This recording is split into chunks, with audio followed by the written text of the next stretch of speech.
When you're talking about good athletes, you've got to put Tim Black in that category.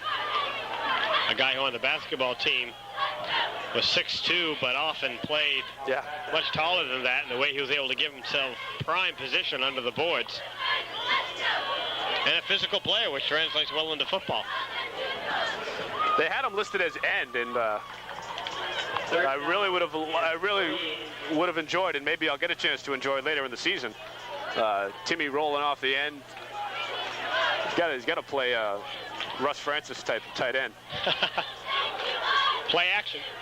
Here's Fossbender looking down the middle. Nice catch. Good grab there by number 87, John Sweeney. Excuse me, 82, Boudreau. Jamie Boudreau.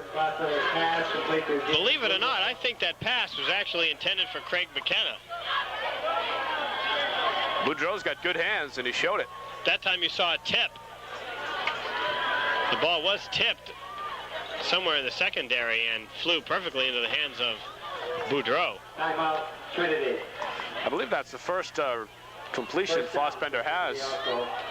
He has one completion to Butch Dobney. If you want to count the interception, but you're right. He might have had a dump play in the first half, but we'll have to check back over the stats.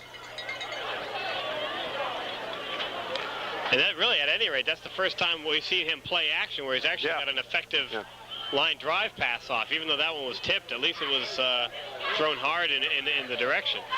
58 seconds left in this ball game. Portsmouth Clippers cruising to the win. Question now, can they shut them out? It's 20-0. Well, this has by far been their best drive, so if they're going to score any points, it's... They may be back into positive yardage now in the second half.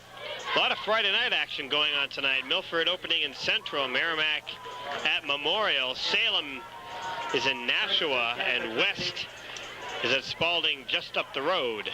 Don't count Merrimack out this season. They've got a rich winning tradition and some good coaching. Boudreau again on the reception. Cut down by Eric Jens. Portsmouth has their second squad in the secondary. And it appears that Coach Dobney's saying, hey, you guys got to go in and shut them down. You mentioned Merrimack in Class L. They're a sneaky team. They were one of the best defensive teams in the state last year. And in their first year up. And since 3 years ago, they've only lost 4 out of 29 games. So. Fossbender under pressure, scrambling. Scampers out of bounds near the 25. 38 seconds left. Now what they really want to do is set up a field goal opportunity. Try to get some points on the board. Hey, thanks for joining us tonight, fans. You're watching Clipper football on Continental Cablevision Channel 12. I'm Scott Trenchmontaine, and Jay Childs is with me. Friday night game in Portsmouth. Have they ever played under the lights in Portsmouth? Don't believe so. Not at this field, because they didn't have lights here before, but I'll have to check with Dan O'Connell on that if the Clippers in their history ever played under the lights. Fossbender looking to air it out again, looking straight end zone. That was really a Hail Mary.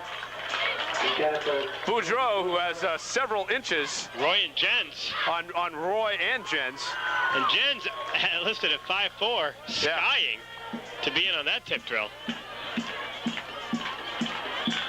Third and 4.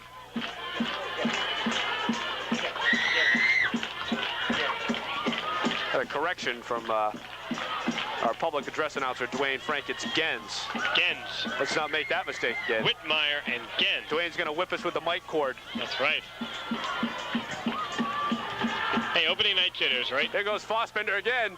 Oh, almost picked off. By who? Eric Gens. Having quite a series. Broken up by Eric Gens. Listen to the man. Dwayne has the call.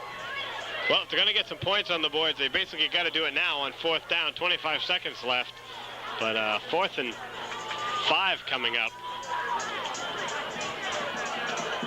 After this game, Trinity will be hosting, Spalding next week. 4th and 4 for Trinity now. Of course, Clippers have played under the lights away.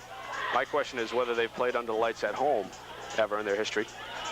4th and 4, they may have it.